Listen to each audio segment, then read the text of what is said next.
y estamos aquí en estudios ahora con Rosa Bartra, congresista de Fuerza Popular, vicepresidenta del Congreso de la República. Congresista, ¿cómo está? Muy buenos días. Juan Carlos, muy buenos días y muy buenos días a todos los amigos del Exitosa. ¿Listos ya para la censura al ministro Saavedra? Para la interpelación, Juan Carlos. No lo van a censurar. Lo que tenemos es una sesión de interpelación que ha sido convocada de acuerdo a los mecanismos que la Constitución prevé, sin abdicar del rol fiscalizador que también constitucionalmente tiene el Congreso de la República. Creo que con los elementos necesarios para preguntar y esperar las respuestas que resuelvan las legítimas dudas que este Parlamento tiene. No hay una censura, hay una interpelación. Pero ya están anunciando ahí varios de ustedes, de los congresistas, inclusive con lapsus cometidos, vamos a pronto la censura, la interpelación. Se los quieren bajar al ministro. Bueno, si algún congresista ha cometido un lapsus, ha sido eso, un lapsus. Nosotros responsablemente, y además no solamente responsablemente, sino como corresponde, con la prudencia que corresponde a un Parlamento que está haciendo las cosas bien, que responde a la expectativa que el país necesita en un Parlamento serio, estamos planteando una moción de interpelación, ya tenemos la sesión convocada para el miércoles, y la censura es una posibilidad, como puede ser también que no ocurra. ¿Qué tendría que ocurrir para que proceda la censura? Que las cuestiones que están planteadas en la interpelación no sean resueltas, no exista las respuestas que este Parlamento, repito, en su legítimo rol de fiscalización, espera que el ministro responda. A juicio suyo, ¿lo más grave es lo vinculado a la compra denunciada de computadoras o el tema de los Juegos Panamericanos? Yo creo que ambos revisten importancia. De hecho, yo vengo cuestionando algunos actos del Ministerio de Educación desde mi primer día en el ejercicio parlamentario. Soy educadora, soy hija de maestros, soy hermana de maestros, vengo de la educación pública, tengo 22 años haciendo docencia, conozco el sector.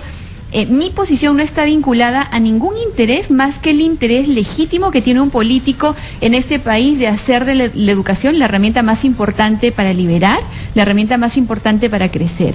He seguido la gestión del ministro Saavedra en los últimos años, especialmente en la educación básica regular y en la educación técnica, que es el área en la cual yo vengo, y tengo, es negativo, por supuesto que es negativo. En la educación secundaria, por ejemplo, hemos retrocedido a niveles que no teníamos hace 15 años en rendimiento educativo.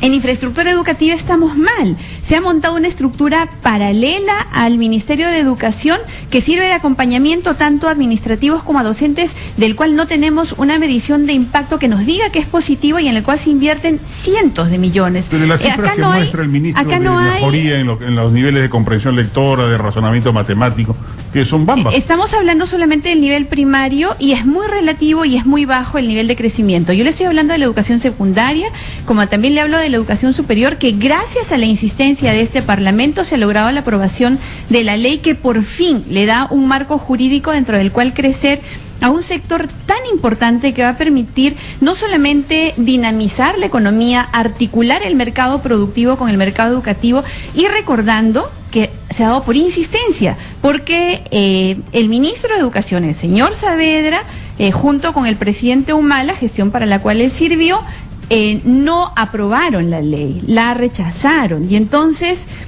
creemos que toda esta secuencia de análisis de el proceso educativo, la mejora con los niveles de inversión que se han tenido, no son precisamente aquellos que se presentan y que algunos sectores aplauden. Quienes venimos de la educación, como le digo, y que tenemos una visión absolutamente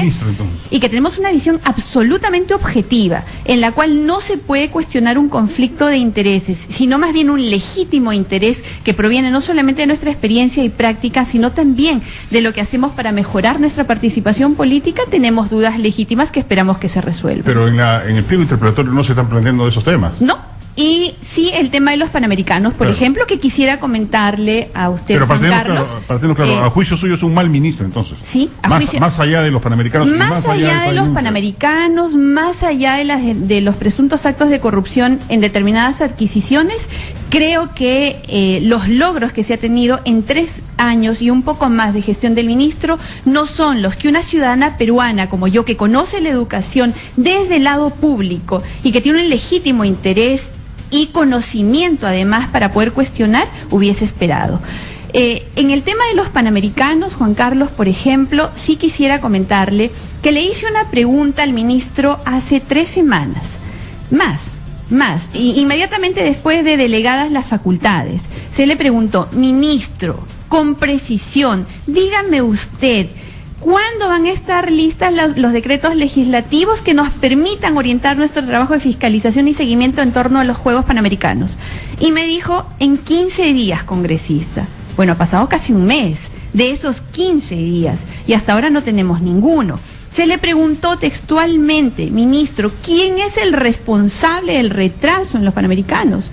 Y él mismo dijo que era el ministro, pero que eso se iba a corregir. Entonces, sí hay, Juan Carlos, un legítimo interés por cautelar el buen uso de los recursos, estrategias adecuadas, y que miles de millones que se necesitan, que los pueblos del interior de los cuales traigo su voz necesitan ver en forma de colegios, en forma de implementación, de mejores sueldos para los maestros, no se dilapiden en compras supuestamente con visos de corrupción o unos Juegos Panamericanos improvisados que nos pueden llevar al desastre que fueron los bolivarianos en la ciudad de Trujillo, por ejemplo. Y en materia de la reforma universitaria, ¿qué le parece la gestión del ministro Saavedra? Que la educación universitaria requería una ley que haga cambios, que duda cabe. Que la ley universitaria ha traído muchos cambios favorables, por supuesto que sí, pero ninguna ley en ningún lugar del mundo, mucho menos en nuestro país, está escrita en piedra.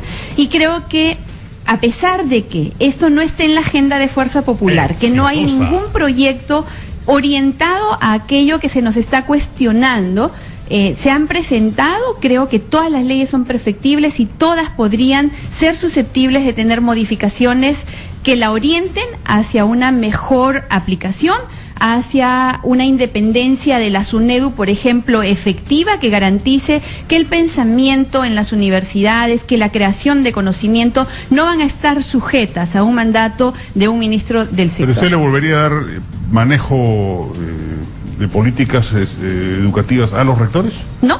No. Ha demostrado la práctica que eso no llevó a un buen camino en la gestión de las universidades, por lo tanto creo que habría que apostar por un ente autónomo, multidisciplinario, con además legitimidad, es decir, que parte de la aceptación de todos los actores que tienen que ver con la universidad, especialmente de los estudiantes, de los docentes, de la sociedad civil, de quienes tienen a su cargo también el mercado laboral, de tal manera que la SUNEDU se convierta realmente en aquella superintendencia que va a gestionar bien el destino de la universidad peruana. Ahora, ¿y qué pasa si el presidente y el gabinete y el premier Zavala hacen cuestión de confianza de la presencia o permanencia del señor Saavedra en el Ministerio de Educación?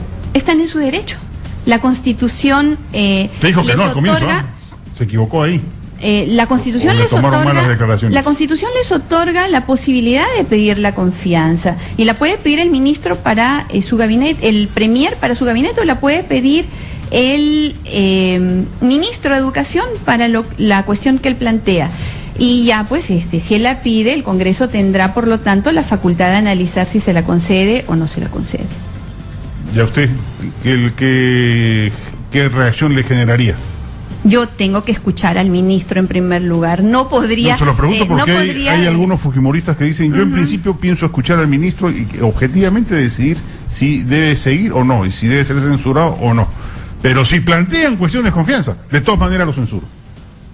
No, esa no es mi posición, y no tenemos una posición de partido tampoco en este momento.